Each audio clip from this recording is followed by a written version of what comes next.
Seguimos adelante en Tele Buen Día recibiendo con gran gusto al señor secretario de la Intendencia de Canelones, en este caso Intendente en ejercicio, Yamandu Orsi. Buen día, ¿cómo le va? Buen día, muy bien. Bueno, ¿cuánto tiempo hace que está en el ejercicio de la titularidad? A partir de esta semana, el sábado, Marcos concurre a recibir un premio, concretamente a... ¿Qué premio recibe? Premio Reina Sofía, tiene que ver con los trabajos nuestros hechos en obras de infraestructura que tienen en cuenta la accesibilidad. 5 ciudades del mundo están recibiendo. Y bueno, estaba bueno que él lo fuera a recibir y bueno, un poco en eso está también. Bueno, toma una decisión estratégica apenas asume este interinato y tiene que ver con la disposición de trabajar en varias zonas del departamento. Claro, a nosotros nos preocupa mucho la zona costera y el mes en el que entramos. Estamos entrando en abril, nosotros habíamos resuelto y resolvimos bien a partir del temporal de febrero hacer un operativo bastante fuerte en la faja costera, no solo en Ciudad de la Costa, sino hasta Parque del Plata por lo menos. Y este mes es bastante definitorio, como que es clave resolver algunas cosas. Evidentemente después nos quedan un par de meses más, pero la idea nuestra es estar arriba de lo que es el trabajo concreto y entender in situ y ahí poder hablar con los trabajadores, con los capataces y hasta con los vecinos también, de ver de cómo resolvemos el tema del agua fundamentalmente. Claro, porque allí bueno, hay una actitud de valentía para estar instalado en el ojo de la tormenta, ¿no? En el centro del debate. Ahí estábamos observando imágenes aéreas del bellísimo departamento de Canelones y muchas veces se puede llegar a entender lo que es la actitud del vecino que sigue reclamándole a la Intendencia la realización de obras. Usted ha incorporado, creo, Yamandu, un matiz. Ha dicho, bueno, el pavimento tal vez pueda esperar. Lo importante son las cunetas de desagüe, ¿es correcto? Claro. Nosotros siempre hablamos de la obra de infraestructura de Ciudad de la Costa, donde se prevé saneamiento, vialidad y pluviales. Capaz que este último término, el tema de los pluviales, queda medio por ahí, claro. Y hablamos del saneamiento y la calle. El gran problema en algunos puntos, Ciudad de la Costa, Salinas en gran parte fundamentalmente al norte, es cómo sacamos el agua, no solo de la calle, sino de los patios de los vecinos. Es decir, se instala una ciudad, se impermeabiliza el suelo, porque hay un suelo arenoso, se impermeabiliza y bueno, el agua no tiene para dónde disparar.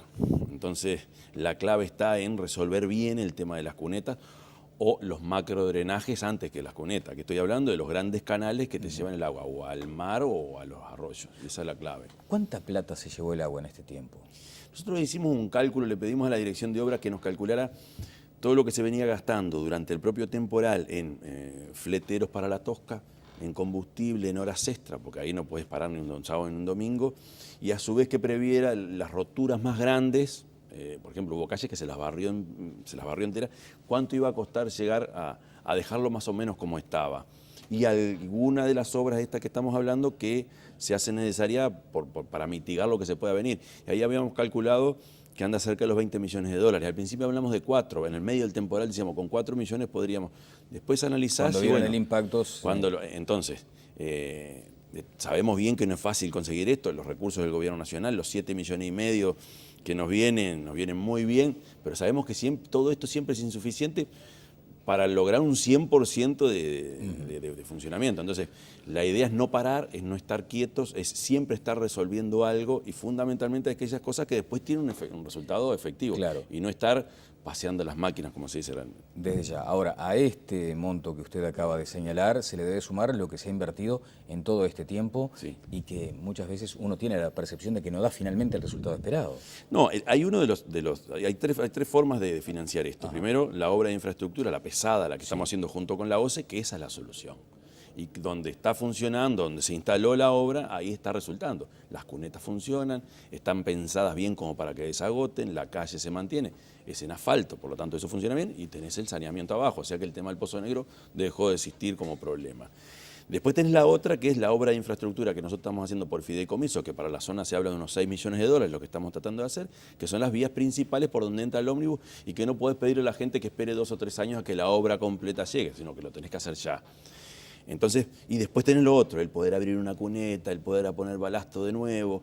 Entonces tenés 3 niveles o 3 líneas de acción. La definitiva, la que resulta es la más cara y la más pesada, que en esta segunda fase son unos 45 millones de dólares. O sea que es una obra pesada, pero no podemos y no hay derecho a pedirle a la gente que espere, que se aguante hasta que nos llegue esto, sino que también tenés que hacer las cosas, tenés que ir tapando esos agujeritos que de repente los puede ir resolviendo. Bueno, que usted instale su despacho hoy en la zona y que luego vaya como rotando a otras, indica que hay una sensibilidad política por atender el reclamo. Y uno se pregunta, más allá de escuchar al vecino, que además reclama y con razón, ¿hay alguna medida administrativa que pueda aplicarse para tratar de paliar estas situaciones? Digo, por la vía, por ejemplo, de reducir alguna carga impositiva. No es esa la vía. Yo creo que acá hay algunas normas que empezamos a revisar, por ejemplo, en mi zona. Yo vivo en la zona de Salinas, o sea que lo veo, lo vivo. Vos vas por una calle donde se hizo una cuneta y de repente un vecino hizo la entrada para el auto y tapó lo que es el caño, o no le puso caño. No tiene por qué saberlo. Ahí hay normas que establecen que podemos obligar a la gente. Yo creo que por la vía administrativa lo que se puede hacer es ajustar mucho más la normativa en el entendido de que, bueno, está bien, si el vecino no puede pagar el caño, sepa que nosotros podemos ir y colocarlo, pero que tiene que darnos el permiso o tiene que permitirnos abrir la zanja. En fin, está faltando mucho de eso de articular con el vecino, articular con el colectivo. Por lo general nos va bien, el vecino entiende, incluso compran los caños. Nos ha pasado, uno de los problemas que estamos teniendo ahora es que mucha gente, por ejemplo en la zona de Las Toscas, el otro día nos avisan, compraron todos los caños y no estamos teniendo la capacidad de colocarlos al mismo ritmo que la gente respondió. Entonces, tampoco está bueno que esto, porque aparte no es solución, que empecemos a emparchar o tocar el tema financiero cuando es una de las claves, que funciona bien, venimos bien, la caja está bien, eso nos ha permitido incluso obtener algunas líneas de fideicomiso o de crédito, si alguien lo quiere entender mejor. Aparece una iniciativa privada donde te plantean la posibilidad de hacerte la obra y cobrártela en 15 años. Hasta ahora no habíamos tenido una propuesta de ese tipo. Solo es posible si tu caja está bien, entonces tocar eso me parece que sería contraproducente. Lo que sí tenemos que hacer es responder de la misma forma que el vecino está respondiendo con nosotros. ¿Cómo podría aplicarse el que rompe paga en Canelones? Es difícil, ¿no? Es muy difícil. Yo creo que el rompe paga en Canelones funciona a través de los tributos que nosotros cobramos. Por ejemplo, la patente, yo creo que cuando se resolvió el tema de la patente, el que anda en Canelones paga en Canelones. Entonces, eso es una forma interesante de... Acá el problema que estamos teniendo es que no podemos achacarle al vecino que se instala en el departamento. Estamos hablando de que en 40 años la población se duplicó en el departamento de Canelones de una forma muy irregular o muy desordenada. Muy despareja, muy desordenada. Nos amontonamos en la costa o en algunos corredores como el de Ruta 8 con los problemas que hemos visto que ocurren. Ruta 8 estoy hablando de Barros Blancos, hay una relación de continuidad de las ciudades de Villa García hasta el propio Pando. Entonces tenemos un departamento que creció mucho, entonces hoy la infraestructura no está pudiendo sostener eso. Entonces no solo estoy hablando de la inundación, sino que estoy hablando también de la circulación. Hay cada vez más autos, cada vez más gente. Vos tenés que responder, tenés que ir atrás de la respuesta en la medida que vos tenés más población objetivo. Entonces yo creo que ahí el rompe paga, por decirlo de alguna forma, tiene que ver mucho con la conciencia de la gente de ponerse al día con los tributos y a su vez nuestra respuesta tiene que ir acorde con eso. Es como una especie de ida y vuelta o de círculo en el que la gente duda cuando no ve que tú vas con los servicios. Bien. O sea, cuando vas con los servicios, ahí sí lográs potenciar eso y ahí tenés una especie de solución. Correcto, más allá de las zonas de que se trate, porque siempre hablamos de esa diversidad enorme que tiene Canelones, o sea, hablamos de la costa, pero sin dudas también del Santoral, de toda esa zona productiva por la que transitan camiones. Además, el romper en Canelones tiene más que ver con la modalidad. Yo tengo una modalidad donde el 80% es balasto. Sí. En vez de ser asfalto es balasto. Entonces, cuando llueve, quien rompe es la lluvia, básicamente. Claro. Entonces, el vecino no tiene más remedio que salir de su casa y entrar su auto o moverse. Viendo esta circunstancia tan de cerca, aún así toma el desafío, el fierro caliente de decir quiero ser candidato a la intendencia o quiero ser intendente. Bueno, aceptamos el desafío en la medida que hay grupos o sectores o compañeros que te plantean la posibilidad de continuar. Lo aceptaremos en su momento, porque el Frente tiene sus mecanismos donde el plenario departamental resuelve quiénes somos o quiénes son aquellos que quieren largar al ruedo. Mi respuesta es, si eso ocurre, estamos dispuestos a aceptarlo por algunas consideraciones que todo el mundo maneja. El hecho de haber aprendido en estos años algunas cosas, queremos volcarlo para quienes lo quieran utilizar. Si corresponde que sea yo, seré yo, y si es otro, pero nunca dejaremos de volcar lo aprendido para que la administración sea cada vez mejor y para que la respuesta sea cada vez mejor. ¿Y a escala duelen las diferencias, por ejemplo, internas del Frente Amplio que se advierten a veces a nivel nacional? También tiene su correlato local. ¿Duele eso? ¿Afecta? ¿Perjudica? ¿Sabes qué? Hay alguna realidad. La realidad en Canelones es muy particular, existe mucha cercanía, y lo digo con total convencimiento, entre quienes aparecemos con alguna posibilidad. Digo, mi diálogo tanto con Horacio como con José Carlos digo que son los otros nombres que aparecen, José Carlos Maía. Es muy fluido, no hay una cuestión al contrario, tengo un vínculo casi semanal con ellos por distintos temas, y estoy seguro que, bueno, después sí aparecen los temas sectoriales y todo eso que pueden enrarecer un poco el clima. Bueno, de hecho había un video grabado por usted, creo, con motivo un saludo de fin de año. Un saludo de fin de año que fue tomado por el astorismo con cierta reserva, ¿no? Con recelo. Claro. Como diciendo que ya había como una proclamación allí. Claro, ahora, este año todo se enrarece, se mira con otra lupa, pero son las reglas de juego y así es la política. Pero quiere ser intendente, eso está claro. En la medida que sector o el propio Frente Amplio plantee la necesidad de hacerlo, sí, ahí lo voy a aceptar. ¿Y cuando Mujica dice Orsi es mi candidato? Bueno, ahí hay como obviamente me llena de orgullo que nada menos el presidente de la República y el compañero que conozco de hace tanto tiempo me respalde mi nombre para la posibilidad, y en la medida que el Frente, repito, lo acepte, evidentemente es un compromiso interesante y también un motivo también de alegría, porque quiere decir que alguien que te ve, que te analiza y que considere que sea uno de los nombres, yo creo que ya eso es un compromiso interesante, un llamado a la responsabilidad más que interesante también. Y por otro lado, la tranquilidad de que esto no es una ruptura, sino que es una continuidad, tanto a nivel de gobierno nacional como gobierno departamental. Hablando de continuidad, Yamandú, la decisión del intendente Carámbula de sumarse al espacio 609, manejar esa posibilidad, ¿a usted también lo involucra? Digo, ¿toma esa misma dirección? No, va por otro carril. Esto es, que obviamente es una decisión que todavía no se tomó, hubo una invitación. Yo estoy no participo mucho de esas instancias en la medida que mi tarea es mucho más de gestión y ejecutiva. No estoy en esos ámbitos porque se da que no estoy, pero evidentemente hay una repercusión y tiene que ver, obviamente, nada menos que compartir con el compañero de trabajo de hace 9 años, claro, también una orientación política. Pero compañero político también, ¿no? Usted comparte una orientación política. ¿Sabes lo que pasa? Que dentro del frente, las fronteras, a la hora de aplicar la ideología o la orientación en la gestión, las fronteras se desdibujan por suerte, porque la realidad suele ser bastante más dura que los esquemas de repente dogmáticos o ideológicos. Entonces, en el terreno de la gestión te cruzás con compañeros de distintos sectores o con compañeros que venimos de distintos ámbitos o de distintas generaciones, como el caso de Marcos y nosotros, donde es mucho más lo que te junta que lo que te separa. Bueno, y allí también se está dando una determinada circunstancia y tiene que ver con esa sensación de que hay que poner mucho empeño para ganar. Canelones sigue siendo aquel departamento estratégico, ¿no? Aquel departamento donde en una escala departamental puede advertirse el resultado nacional. ¿Sigue siendo así? ¿Hay que trabajar más? ¿La gente está descontenta? ¿Falta comunicación? No, hay que trabajar más que para el tema de ganar, para poder darle gobernabilidad, para poder darle sustentabilidad al departamento. Era un departamento que antes se lo veía como inviable desde lo institucional y desde lo local. Es decir, Canelones ni se hablaba de Canelones porque era un problema, era un departamento de paso, como digo yo, donde todos los números daban en rojo, o te dicen, estás en Canelones, qué problema. Yo creo que se ha ido revirtiendo, y no por una cuestión de lo inteligente que somos, sino porque se ha ido revirtiendo, se han dado las circunstancias. Creo que hemos acertado en algunos puntos y hoy tenés un departamento que es parecido a una administración normal, donde hay un horizonte que se ve bastante más interesante, donde hay obras que están en marcha.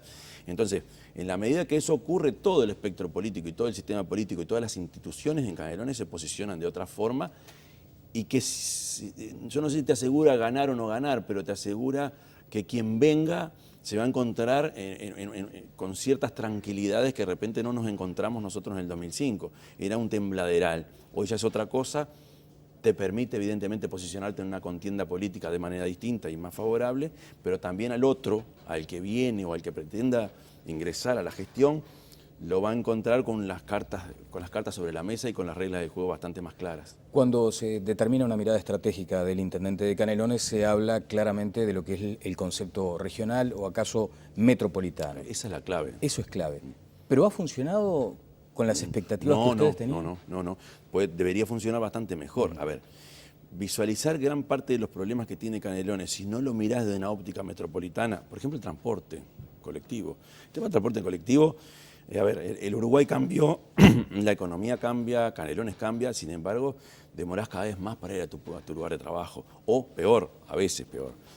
La gente resuelve ir a su lugar de trabajo comprándose una motito en un tránsito que se vuelve cada vez más salvaje con las consecuencias que tiene. Ese es uno de los capítulos que debemos resolver. Ahora no lo resolvemos solo con una visión Canelones o Montevideo, así como no resolvemos el tema ni del saneamiento, como no resolvemos el tema de la recolección de residuos o la gestión de los residuos. ¿Y queda en el debe esa coordinación, Orsi? Yo creo que se avanzó cuando se creó la agenda metropolitana en el periodo de gobierno de Tabaré Vázquez. En este periodo se le pone más recursos económicos para el tema agenda. Yo creo que, como en otras partes del mundo, debería generarse la institucionalidad metropolitana que nosotros hoy no tenemos. Estoy pensando en Barcelona, estoy pensando en París, donde existe una institucionalidad fuerte que debe tener que ver con aquella idea de Mujica de la regionalización, o no, o será otra cosa. Pero quien aquí se instale como gobierno nacional sin tener esta clave presente, y ahí incluyo también lo que es el sur de San José, donde hay toda una interrelación que es indispensable, donde el saneamiento tiene que ser pensado como una cosa bastante global, la gestión de los residuos. Hoy, por suerte, estamos casi en las puertas de resolver la disposición final con una visión metropolitana. Pero faltó sintonía con Montevideo. Porque no están dadas las condiciones. ¿Y cuáles son las condiciones necesarias? Una institucionalidad bastante más fuerte. ¿Pero qué es institucionalidad? Una regionalización. ¿Gobernantes dialogando más, digamos? O una institución metropolitana que tenga mucho más autonomía y más recursos. ¿Es preocupante para ustedes la percepción que hay de la ciudadanía montevideana sobre la intendencia Frente Amplista? Sí, es preocupante sobre algunos aspectos, que también nos pega a nosotros. A ver, es raro cómo en pocos metros, Montevideo tiene resueltas mucho mejor las cosas en algunos aspectos que nosotros, y a su vez nosotros nos ha ido mejor en otros aspectos. Por ejemplo. Por ejemplo, el tema que a nosotros nos indican siempre es el tema de los pozos, ¿no? Canelones tiene un problema con la vialidad, y yo te decía, una modalidad en tosca. Sin embargo, Montevideo se lo vincula más con el tema de la gestión de residuos, como más. Nosotros ese problema aparentemente lo tendríamos bastante más resuelto en la opinión pública, y yo soy consciente de todo lo que me falta a mí para igualar a la Intendencia de Montevideo en algunas áreas. Entonces, en pocos kilómetros la percepción de la gente varía en base a lo que son las necesidades concretas.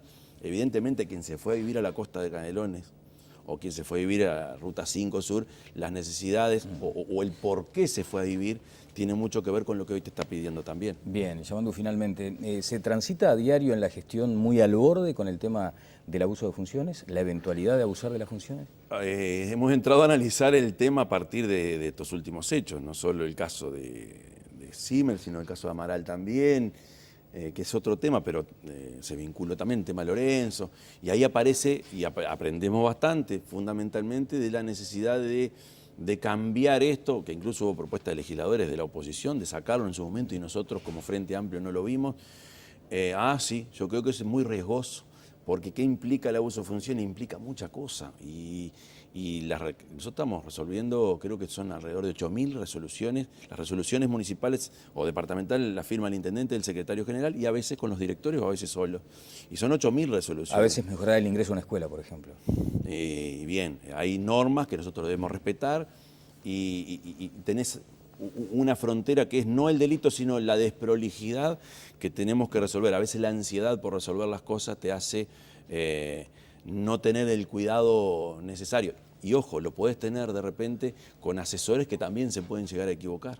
Entonces, yo creo que esto nos obliga a estar mucho más atentos, a ser mucho más claros y a ser mucho más transparentes. ¿Qué quiero decir? La transparencia tiene que ser cada vez más frecuente. Hay que llamar cada vez más a la oposición y mostrar lo que hay. Hay que saber admitir cuando uno se equivoca, decir, bueno, acá le erramos, y decirlo a tiempo. Muchas gracias. Un gusto por estos minutos. Gracias a ustedes. Yamandu Orsi, intendente en ejercicio de la Comuna Canaria, estuvo con nosotros. Pausa y seguimos adelante en Tele Buen Día.